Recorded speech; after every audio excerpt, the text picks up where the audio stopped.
نحمده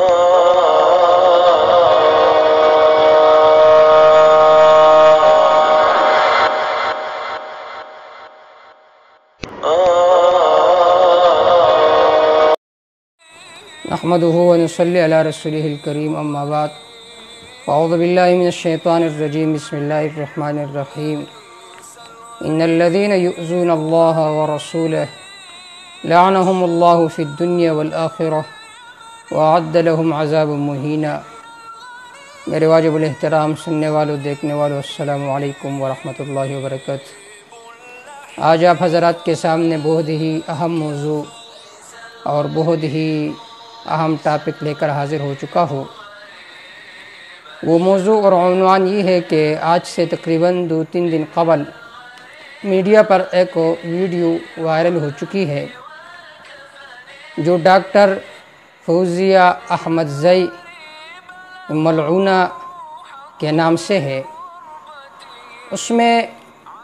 ڈاکٹر فوزیہ احمدزئی ملعونہ وہ قرآن مجید کی گستاخی کرتی ہے اور اس کی توہین کرتی ہے، قرآن مجید کو جلاتی ہے۔ یہ واقعہ کوئی نیا نہیں ہے، بلکہ اس سے پہلے بھی اس خاتون نے کئی مرتبہ علماء کرام کی گستاخی کی، اسی طرح جناب رسول اللہ صلی اللہ علیہ وسلم کی توہین کی،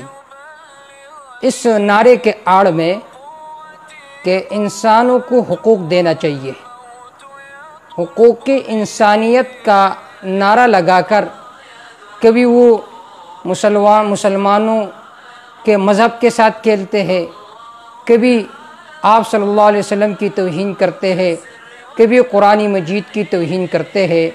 اس نعرے کو لے کر۔ لیکن خود ان کا پیغمبر صلی اللہ علیہ وسلم کی توہین کرنا، قرآن مجید کی توہین کرنا، یہ کیا مسلمانوں کو، انسانوں کو دکھ پہنچانا نہیں ہے؟ جبکہ یقینی بات ہے کہ یہ بھی مسلمانوں کو دکھ پہنچانا ہے کہ مسلمانوں کے قرآن کے بے حرمتی کیے جائے، رسول اللہ صلی اللہ علیہ وسلم کی گستاخی کی جائے، اور نعرہ ان کے حقوق انسانیت۔ تو حقوق انسانیت کے نعرے کے آڑ میں وہ اللہ تعالیٰ کی توہین کرتے ہیں، شعائر اسلام کی توہین کرتے ہیں۔ یہ جو خاتون ہے یہ اصل میں ایک ملحدانہ سوچ رکھنے والی ہے، اور کہا جاتا ہے کہ یہ اصلاً افغانی ہے، پاکستان میں بھی انہوں نے کئی سال گزارے اور پھر اب امریکہ منتقل ہو گئی۔ اس سے پہلے وہ ریشے میں رہی، اور وہاں پر جو ان کی نظریات تھے وہ ایک ملحدانہ اور دہریانہ نظریات ان کے بن گئے تھے۔ ان کے نظریات یہ تھے کہ انسان جو ہے یہ جب زندہ ہوتے تو زندگی گزارتا ہے، اور جب مر جاتا ہے تو اس کی مثال، اور اسی طرح کتے کی مثال، گدے کی مثال ایک جیسے ہے۔ اس طرح گدے کو دفن کیا جاتے ہیں، مٹی سے مٹی ہو جاتی ہے، تو اسی طرح انسان جب مر جاتا ہے تو پھر حساب و کتاب نہیں ہے۔ اسی وجہ سے اس خاتون نے تقریباً کئی مہینے پہلے مولانا طارق جمیل صاحب کے ایک بیان کے ساتھ بھی ایک مسخرہ و مذاق کیا کہ مولانا طارق جمیل صاحب فرماتے ہیں کہ جنت میں حوری ہوگی تو حوری کہاں سے ہے، حور کہاں سے ہے، غلمان کہاں سے ہے؟ تو خود وہ اس استہزاء کی وجہ سے پہلے سے کافرہ بن چکی تھی، کیونکہ جب کوئی آدمی اسلام کے جو بنیادی احکام ہے، عقائد ہے، اس کے ساتھ مذاق اڑاتا ہے تو اس کی وجہ سے آدمی کافر بن جاتا ہے۔ تو جب آدمی کافر ہو جاتا ہے تو پھر وہ اس کے سامنے دین اسلام کا کوئی حکم جو ہے وہ وقت نہیں رکھتا۔ تو اس وجہ سے کبھی تو وہ انبیاء علیہ السلام کی توہین کرتی ہے، اور کبھی اللہ تعالیٰ کی توہین کرتی ہے، اور 2 دن پہلے انہوں نے قرآن مجید کو جلایا۔ تو اس کی بنیادی وجہ یہ ہے کہ وہ پہلے سے ایک ملحدانہ سوچ رکھنے والی ہے، اور اس کے پیچھے جو عوامل ہے وہ یہی دجالی میڈیا ہے، وہی ان کو سپورٹ کرتے ہیں کہ تم اسی طرح کام کرو، قرآن مجید کے خلاف باتیں کرو، علماء کے خلاف باتیں کرو، اسی طرح تم انبیاء علیہ السلام کے خلاف، اسی طرح قرآن مجید کے بارے میں توہین امیز الفاظ کہو۔ یہ ان کے پیچھے وہی دجالی میڈیا ہے، تو وہی لوگ ان کو سپورٹ دیتے ہیں اور انہیں آگے کرتے ہیں تاکہ مسلمانوں کو دکھ پہنچائے۔ اب اس صورت میں مسلمانوں کی کیا ذمہ داری ہے، ہماری کیا ذمہ داری ہے؟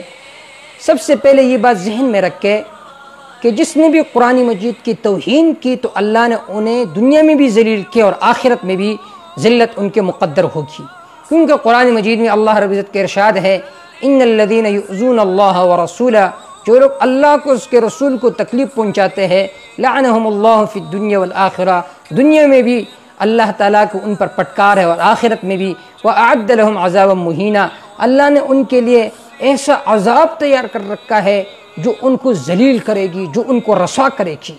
تو اللہ رب العزت کا وعدہ ہے کہ جو بھی اللہ اور اس کے رسول کو تکلیف پہنچاتے ہیں تو اللہ رب العزت نے ان کے لیے عذاب تیار کر رکھا ہے، کیونکہ جو اللہ تعالیٰ کا کلام ہے یہ ایسا کتاب ہے جو ہدی للناس ہے، تمام لوگوں کے لیے ہدایت ہے، کیونکہ قرآن مجید میں اللہ فرماتے ہیں شہر رمضان الذی انزل فیہ القرآن ہدی للناس۔ اسی طرح قرآن مجید کی حفاظت کی ذمہ داری اللہ نے اٹھائی ہے، اللہ فرماتے ہیں انا نحن نزلنا الذکر وانا لہ لحافظون۔ اسی طرح جو آدمی قرآن پر عمل کرے گا اللہ ان کو رفعتیں دیتے ہیں، بلندیاں دیتے ہیں، ان اللہ یرفع بہذا الکتاب اقواما، اور جو قرآن مجید کے احکام کو پیچھے ڈالتے ہیں، اس کو نہیں مانتے، ویضع بہ آخرین، اللہ رب العزت انہیں نیچے ہی نیچے کر دیتا ہے۔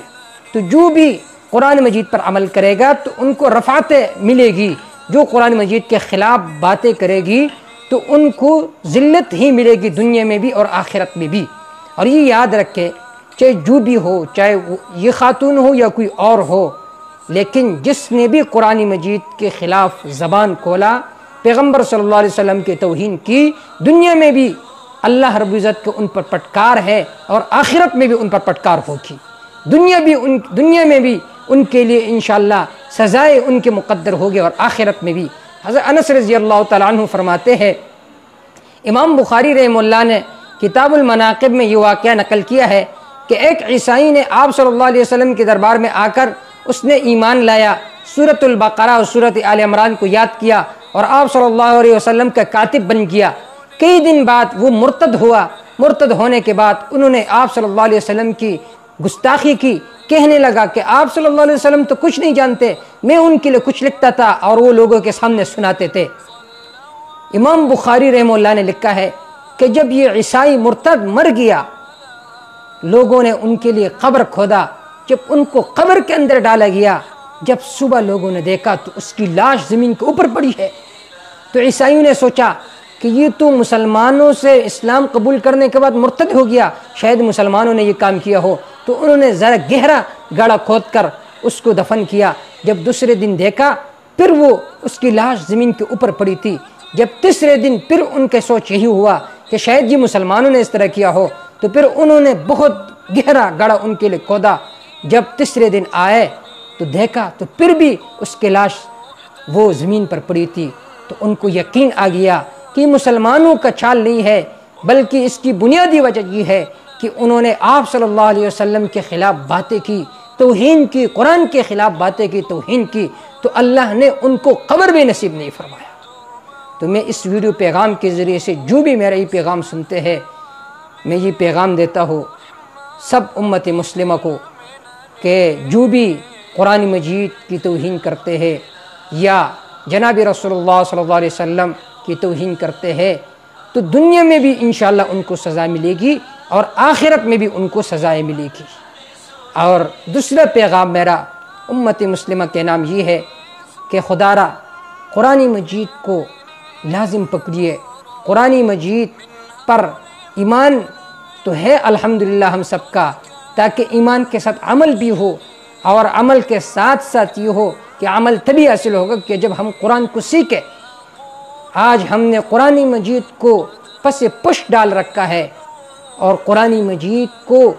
نہ ہم سیکھتے ہیں نہ اس پر عمل کرتے ہیں، جبکہ قرآن مجید میں اللہ رب العزت کے ارشاد ہے وَقَالَ الرَّسُولُ يَا رَبِّ إِنَّ قَوْمِ اتَّخَذُوا هَذَا الْقُرْآنَ مَهْجُورًا، کہ قیامت کے دن رسول اللہ صلی اللہ علیہ وسلم ہمارے خلاف مقدمہ دائر کریں گے کہ اے میرے رب، میری اس قوم نے آپ کے کلام کو چھوڑا تھا۔ تو میرا سب دوستوں سے یہ پیغام ہے کہ اگر ہم خود قرآن مجید پر عمل کرنے والے بن جائے، ہم خود اگر عاملین قرآن بن جائے تو کسی کی جرت ہی نہیں ہے کہ وہ اس طرح گستاخی کرے۔ اور تیسرا پیغام میرا افغانستان کے جو لوگ ہیں اور افغانستان کی جو حکومت ہے ان سے میری یہ درخواست اور اپیل ہے کہ آپ انٹرپول کے ذریعے اس خاتون کو بلائیے اور اس کو عبرتناک سزا دے، کیونکہ انہوں نے مسلمانوں کے دلوں کو دکھایا۔ تو لہٰذا تاکہ بعد میں کوئی اس طرح جرت نہ کرے کہ مسلمانوں کے خلاف اس طرح باتیں کرنے کی کسی کو جرت نہ ہو۔ تو یہ جو چند باتیں میں نے کہی، اللہ اس پر عمل کرنے کی توفیق عطا فرمائے، اور جو بھی لوگ قرآن مجید کی گستاخی کرتے ہیں یا جناب رسول اللہ صلی اللہ علیہ وسلم کی گستاخی کرتے ہیں، اللہ تعالیٰ انہیں دنیا میں عبرتناک سزا دے، کیونکہ اللہ رب العزت کا خود وعدہ ہے، ان الذین یؤذون اللہ ورسولہ،